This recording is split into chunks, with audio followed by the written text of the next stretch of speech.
Lo dijo él. A primera hora. 7 minutos, como lo habíamos anunciado, ya se encuentra con nosotros Carlos Coronel. Él es director de proyectos del CIES. Muy buenos días, Carlos. Muchísimas gracias por estar con nosotros. Vamos a revisar un poco estas cifras que a mí me parecen muy interesantes. Es la manera, una de las formas de medir en un determinado periodo, ¿verdad?, a la ciudadanía. Carlos, bienvenidos.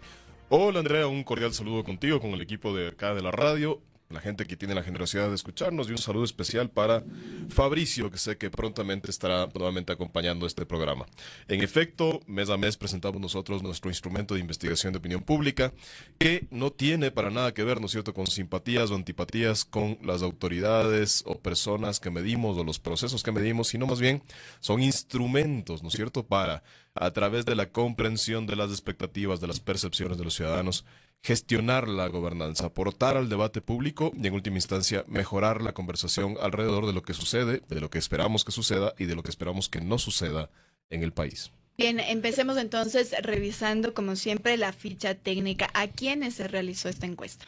Realizamos una encuesta de 820 casos entre las ciudades de Quito y Guayaquil. Esto nos presenta un margen de error del 4% en cada una de las ciudades, y de manera referencial presentamos un dato llamado consolidado, ¿no?, que sería el conjunto del procesamiento de todos estos casos. ¿Cuándo se realizó esta encuesta? El pasado fin de semana, 21 y 22 de febrero del 2026, directamente en entrevistas en los hogares de las personas que participan de la encuesta. Ok, vámonos hacia la página 6, Dieguito, porfa, que nos está ayudando también para ir publicando esto y que ustedes también lo puedan ir viendo. El estado de ánimo en general, para usted la situación actual del país esa es la pregunta que se le realizó a la ciudadanía. ¿Qué se encontró ahí, Carlos?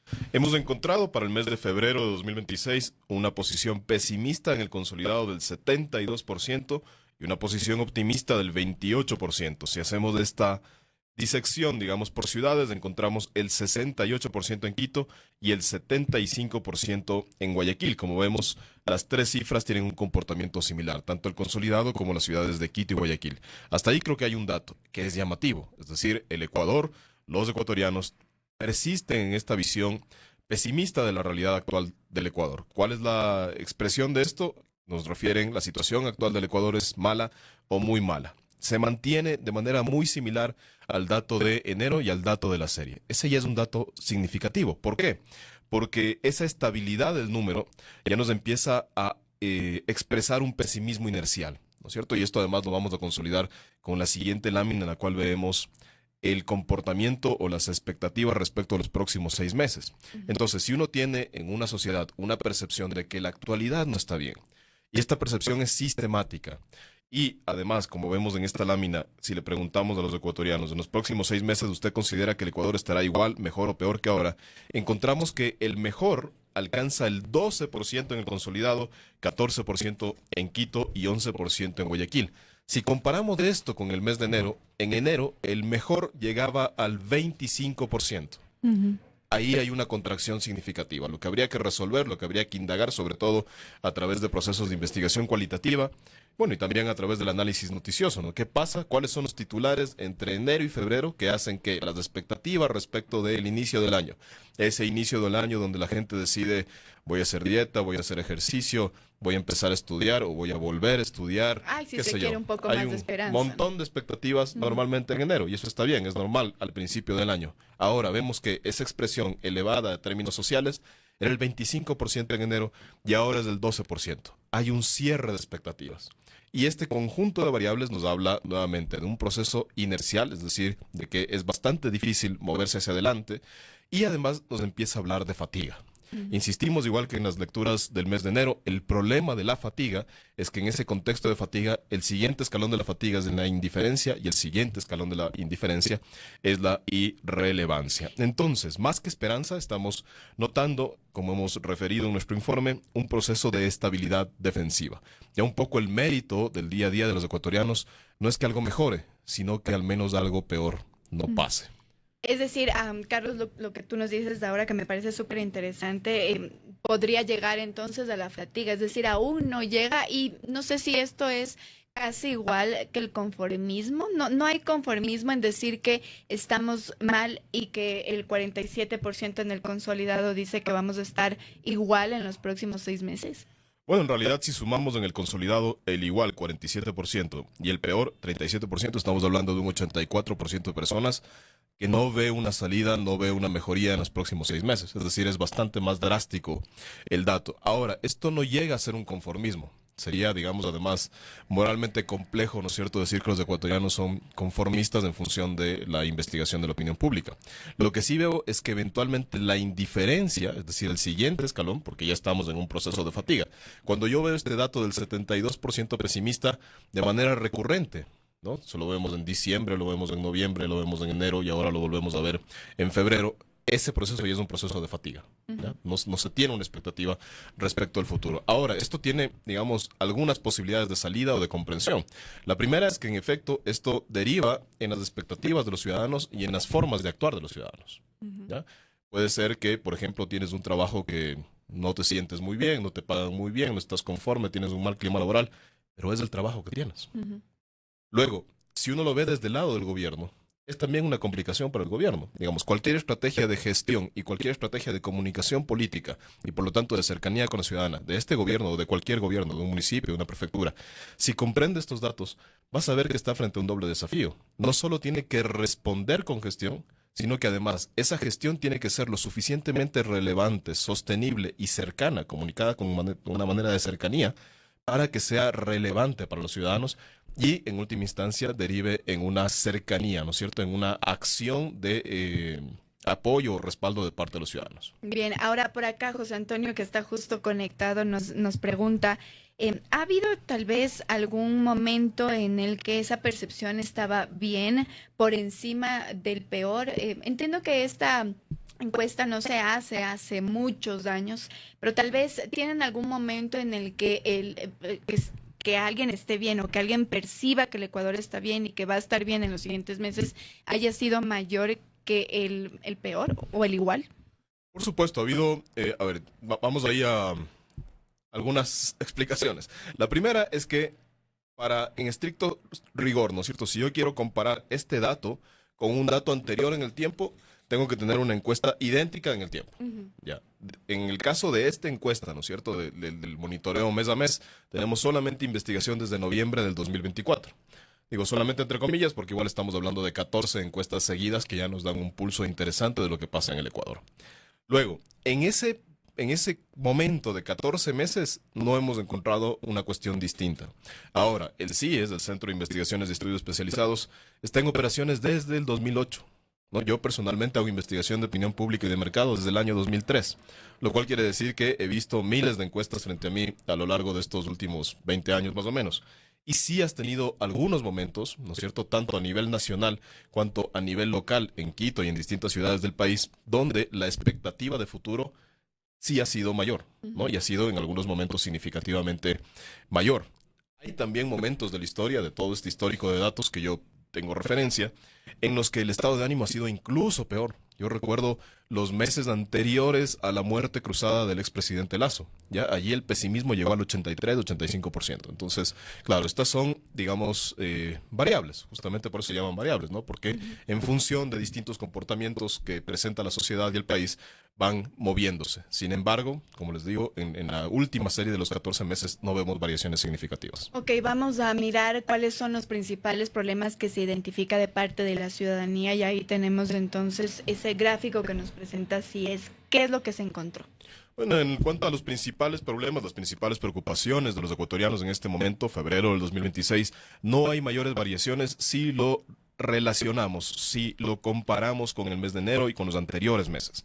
Seguimos con tres principales ejes de preocupación de las familias que tienen que ver con inseguridad, con problemas económicos y con el eje que principalmente a partir de septiembre del 2025 empezó a emerger, empezó a evidenciarse, que es el eje mal gobierno, corrupción.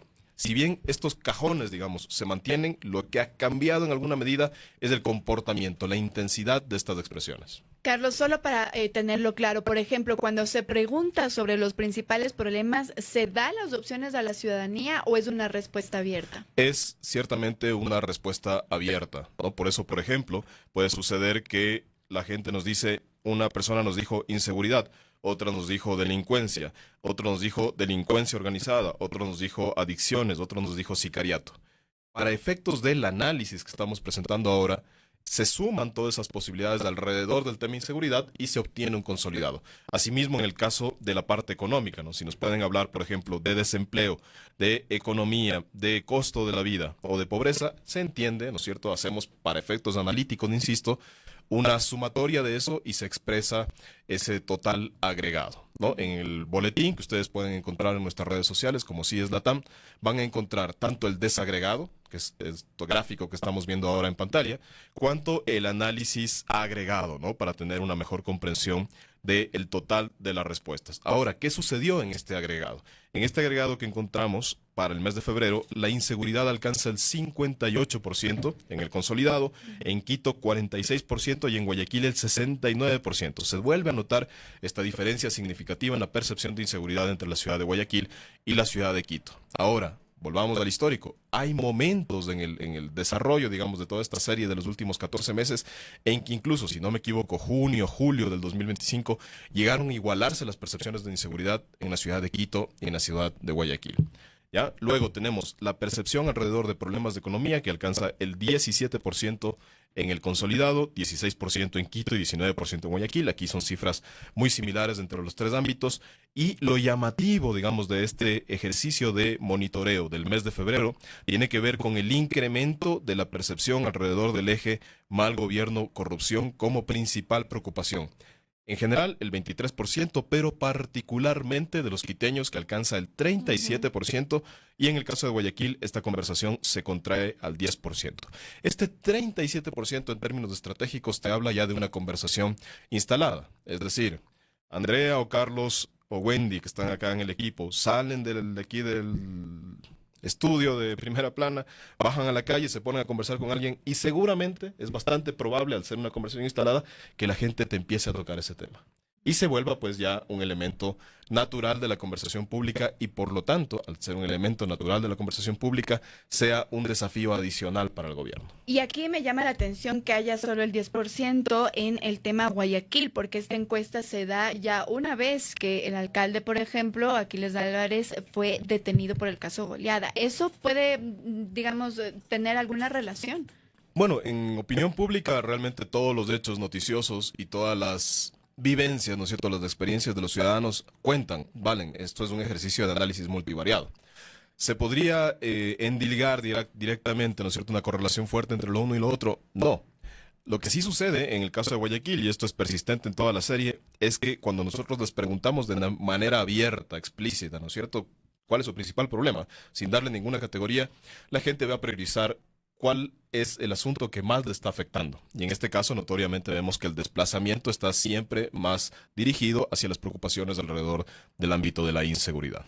Bien, ahora en la siguiente pregunta, lo que dice qué palabra describe mejor lo que usted siente hoy frente al país, es un poco y se complementa con las anteriores preguntas. ¿Qué es lo que encontraron ahí? En términos estratégicos, yo diría incluso no solo que se complementa, sino que además es tal vez la que mejor nos permite entender lo que están pasando en este momento los ecuatorianos. ¿Qué encontramos? Esta sí era una pregunta en la cual le damos posibilidades, ¿no es cierto?, de respuesta a los ciudadanos. ¿Qué palabra describe mejor lo que usted siente hoy frente al país? El 37% de las personas nos mencionó indignación, el 25% miedo, el 22% esperanza, el 9% cansancio y el 7% confianza. Es decir, ¿cuáles son las emociones que están más instaladas en este momento en el país alrededor de la situación del Ecuador? Esto no tiene necesariamente que ver con las expectativas familiares, personales, profesionales. Es la emoción principal respecto de lo que sucede en el Ecuador. Esta indignación y este miedo que alcanzan el 62% en suma, y en el caso de Quito varían, ¿no es cierto?, entre Quito y Guayaquil. Para Quito la indignación alcanza el 47%, mientras para Guayaquil el 25%. Y en el caso del miedo, en Guayaquil alcanza el 33% y en Quito el 19%. Aquí claramente puede haber correlaciones alrededor de los principales problemas, ¿no? Si la inseguridad está ahí presente, lo cual quiere decir que tu vida puede estar de por medio por una bala perdida o porque te asaltan o porque te extorsionan, el miedo va a incrementarse más. Aquí hay un primer elemento, una sociedad indignada y con miedo es una sociedad compleja. ¿no es cierto? Compleja para entender sus expectativas y para solventar sus necesidades. Pero hay un elemento adicional que hemos encontrado ya en el análisis de detalle de la encuesta, en la minería que hacemos en la encuesta, y es que en ese contexto de emocionalidad hay además diferentes expresiones, ¿no es cierto?, en cada uno de los segmentos de edad. Por ejemplo, encontramos que la indignación se concentra con mayor fuerza en el segmento de 38 a 52 años. Esta indignación en un segmento así, que es el segmento que normalmente tiene responsabilidades familiares, ¿no es cierto?, responsabilidades de orden económico, es significativa. Es una señal de erosión en el núcleo más estable de la sociedad. Digo más estable en este sentido, ¿no? Son generalmente padres y madres de familia. Luego, el miedo se intensifica entre los jóvenes de 18 a 27 años, donde alcanza el 33%. Ahora, ¿qué sucede con eso? Que estas personas que están empezando su vida profesional, están ahora en universidad, más que oportunidades, están teniendo una sensación de vulnerabilidad. Imaginémonos en este momento que quienes estamos aquí y que quienes nos escuchan están cursando su tercer, cuarto, quinto, octavo semestre de universidad.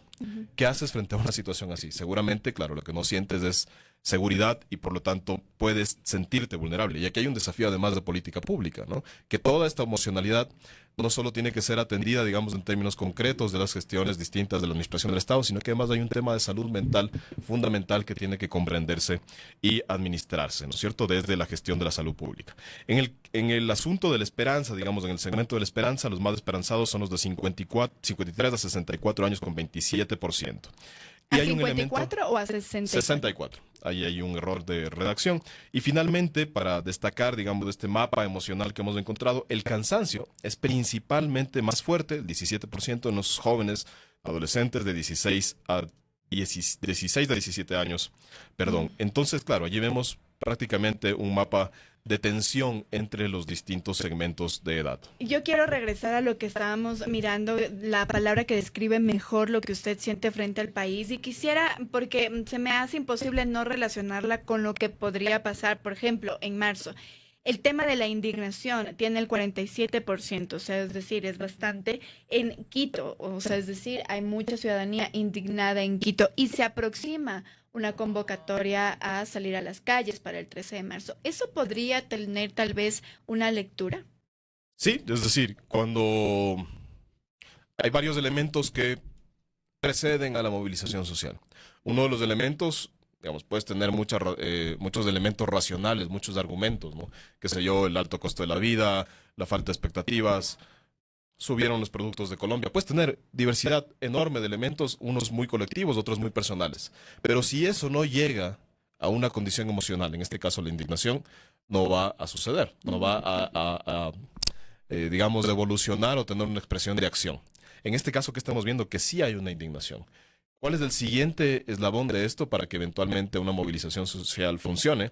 Es que el elemento que haga de gatillo, ¿no es cierto?, que dispare esta posibilidad de movilización social sea confiable, ¿no? O sea, que la gente tenga una expectativa de que esa movilización va a dar un resultado o se busca un resultado.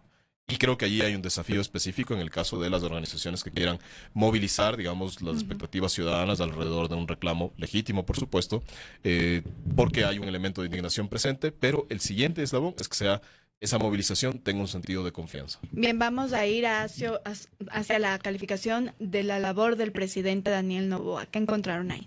Bueno, para febrero encontramos 38% positivo, perdón, 38% positivo para febrero.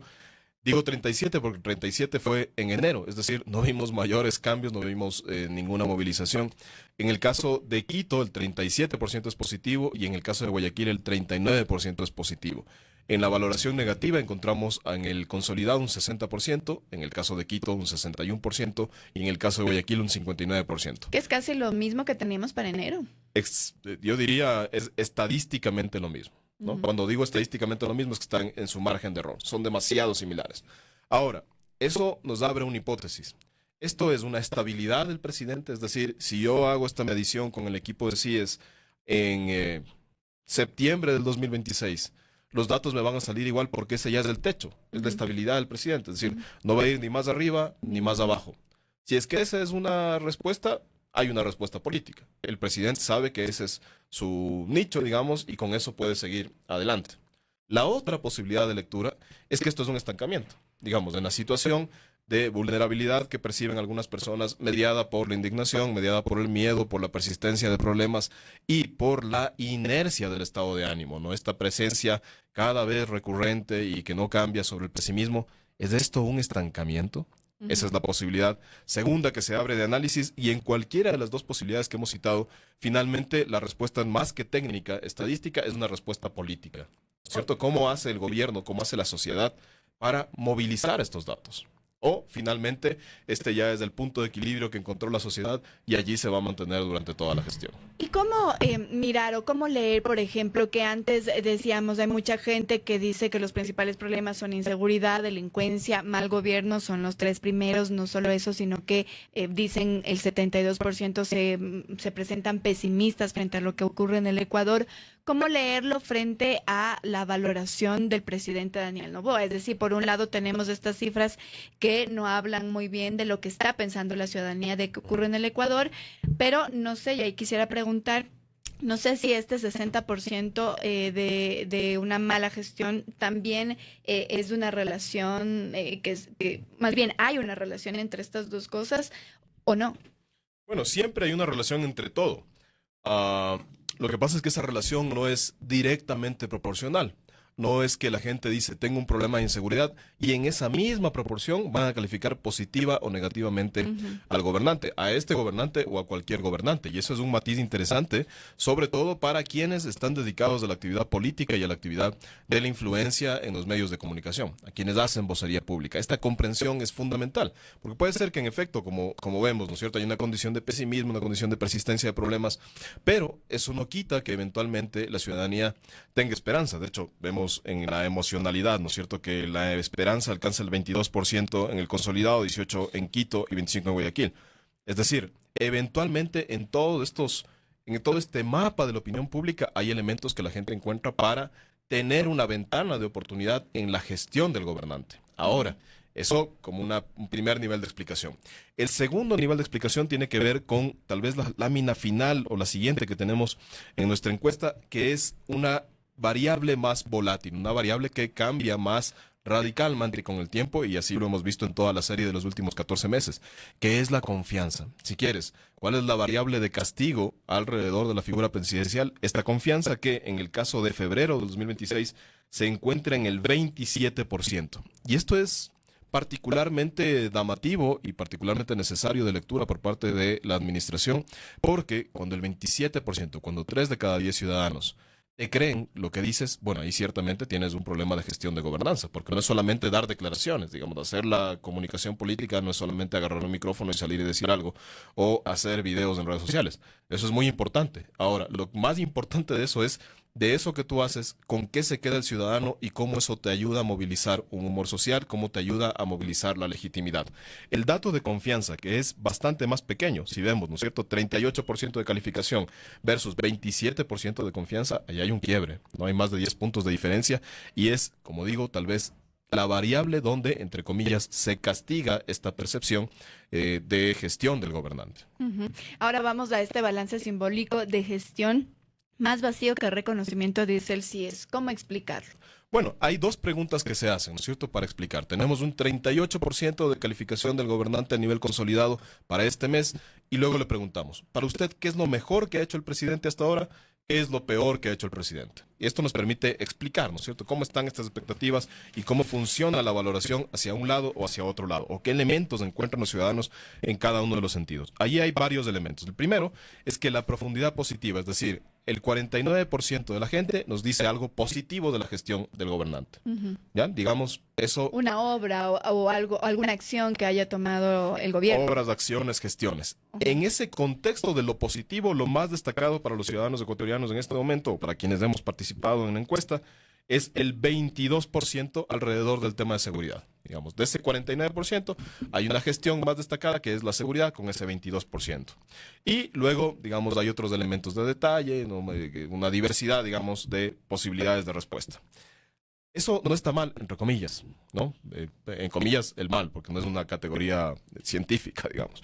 Luego, si hacemos la pregunta de contraparte, que es lo peor que ha hecho el presidente, el 78% nos presentó una profundidad positiva. Es decir, el 49% nos dijo algo positivo, el 78% nos dijo algo negativo. Ahí hay una diferencia significativa, ¿ya? Y en ese 78% en general se habla de una mala gestión o mala administración. Es decir, esa sensación más fuerte es la que está pesando en este momento. Ahora, ¿eso qué nos dice a nivel, digamos, de estratégico? Que más que rechazo frontal, ¿no? Pues no hay, digamos, sin duda no hay la mejor calificación para el gobernante. Pensemos que este ejercicio de gobierno empieza en una elección de no hace mucho tiempo. Si no me equivoco, estamos hablando de un año. Luego hay una consulta popular donde ya se ven otros números alrededor de la respuesta que tienen los ciudadanos sobre la gestión del presidente Daniel Noboa. Pero además vemos que esta calificación va contrayéndose. Entonces, allí, más que un rechazo frontal, igual tenemos del 38% de calificación positiva en este momento, lo que se observa es un déficit de hitos reconocibles, ¿no? Ahora, claro, no es que la gente te pueda decir, es que el Ministerio de Infraestructura y Transporte arregló 17 kilómetros de la vía, ¿qué te digo? Chone-Puerto Viejo, ¿no? Esos hechos reconocibles no están allí presentes en este momento en la percepción de los ecuatorianos. Pero hay un elemento adicional, y permíteme solamente con esto cierro, y es que esos hechos reconocibles además tienen que pasar por este matiz del mapa de emocionalidad. Tienen que ser lo suficientemente fuertes y contundentes y sostenibles para que le hagan sentido a los ecuatorianos y en esa medida, pasando por o sobrepasando la barrera de la indignación y el miedo, digan, aquí hay una buena gestión. Es decir, y voy a leer exacta esta frase que me parece súper importante, la ciudadanía tiene más elementos para identificar los errores que los aciertos, por todo esto que nos explicas. Claro, cuando estás mal, cuando estás llorando es difícil sonreír. Es así de prosaico, digamos, el ejemplo, Andrea. Para ya ir culminando entonces, vamos a mirar la calificación de las alcaldías Quito y Guayaquil. En el caso del alcalde Álvarez de Guayaquil hemos encontrado una valoración positiva del 44% y en el caso del alcalde Muñoz igualmente una valoración positiva del 44%. En calificación negativa, 55% para el alcalde Álvarez, 48% para el alcalde Muñoz. Aquí nuevamente los datos no varían significativamente con relación al mes de enero y la hipótesis de investigación que nosotros planteamos es, nuevamente, ¿esto será un estancamiento o será la estabilidad de números de todo este conjunto de actores que hemos evaluado? ¿Cuáles son las conclusiones de toda esta encuesta? Bueno, vemos primero la consolidación de un clima adverso más que una ruptura, ¿no? No hay una fractura como tal del escenario de la opinión pública, se mantienen los valores, pero claro, al no ser esos valores los más positivos o los mejor esperados, ese clima adverso de pesimismo o de persistencia de problemas se termina consolidando. Y yo creo que eso nos permite inscribirnos o volvernos a obtener elementos para volver a inscribirnos en un escenario de fatiga. Segundo, la indignación y el miedo están estructurando el mapa emocional ecuatoriano y eso es muy significativo. Y no es solamente significativo para las autoridades políticas o para las autoridades sociales, es significativo para el mercado. Nosotros en la siguiente semana estamos lanzando un estudio que tiene que ver con las decisiones económicas de los ecuatorianos. En ese estudio hemos encontrado, por ejemplo, que el 42% de la gente vive con las justas, o sea, no tiene ninguna capacidad de ahorro. Y que, si no me equivoco, el 60% de las personas que han participado en nuestros estudios nos menciona que ha cambiado sus productos, o sea, que ahora tiene dos opciones. O ha cambiado a productos más baratos, ¿no? Antes se compraba una libra de arroz de 80 centavos, ahora se compra una de 45. O ha reducido. Antes compraba 10 libras de arroz, ahora se compra 5 libras de arroz. Eso es una evidencia de que este mapa también tiene una consideración económica. Por lo tanto, esta información es relevante no solamente para los actores políticos y sociales, sino también para los actores de mercado. ¿Qué haces tú si tienes una tienda y sabes que la gente está indignada? Porque respecto también de cómo se siente, toman decisiones económicamente. Exactamente. Cómo se sienten y también cómo perciben expectativa de futuro. Si yo sé que mi condición de empleo, por ejemplo, yo no me siento muy seguro, seguramente empiezo a hacerme un ahorrito o empiezo a gastar menos para ver otras holguras más adelante. Y ya finalmente, no decido comprarme una casa si es que me siento mal económicamente o no tengo tanta confianza en lo que va a pasar. Mira, el ejemplo que acabas de mencionar es bastante crítico en el caso ecuatoriano, ¿no es cierto? El caso ecuatoriano es, el Ecuador tiene un programa de intervención pública en la primera vivienda, que es el BIP-BIS, ¿no es cierto? Vivienda de interés público y se me va en este momento el otro acrónimo. Social, vivienda de interés social. Es un programa sostenido. Yo creo que el Ecuador lo tiene más de 20 años y ha dado muchos resultados. En este momento hay un programa del gobierno que es el Miti Miti, que tiene unas condiciones de financiamiento favorables. Hay un crédito del BIES que, si no me equivoco, está bajo el 3% de la tasa de interés. Es decir, toda la mesa está servida para que usted tenga su casa. Sin embargo, ¿no es cierto? Incluso en esa mesa servida para comprar tu casa, si tú no tienes la seguridad para endeudarte a 10, 15, 20 años, no vas a acceder a la casa. Por lo tanto, hay una contracción de la demanda de crédito. De hecho, las tasas de interés se han reducido. Si uno revisa ahora las tasas de interés referenciales del Banco Central, vas a ver que están más bajas que hace 1 o 2 meses. Sin embargo, frente a estas expectativas del mercado, no es necesariamente la gente accede a financiamiento. Y ese es finalmente un problema estructural que está sucediendo en el Ecuador. Ahora, para finalizar, una conclusión de este estudio es que todos los datos complejos que hemos revisado igual nos dejan la idea de que esta ventana de intervención, esta ventana de gestión sigue abierta, ¿no? Pero al mismo tiempo esta condición inercial hace que se acorte la posibilidad de gestión. Y nuevamente, que tenga este doble desafío. El desafío de administrar, entregar resultados, pero además de que esos resultados bien contados, sostenibles y cercanos puedan ser de impacto para la ciudadanía. Perfecto, Carlos. Gracias por esta interesante charla sobre los datos que ha recogido el CIES en esta última encuesta. Muchas gracias por visitarnos aquí en la primera hora. Muchas gracias, Andrea. Bien, conversamos con Carlos Coronel, director de proyectos del CIES, sobre estas cifras de Daniel Noboa y el estado de ánimo nacional. Primera plana. Todas las noticias, todas las voces.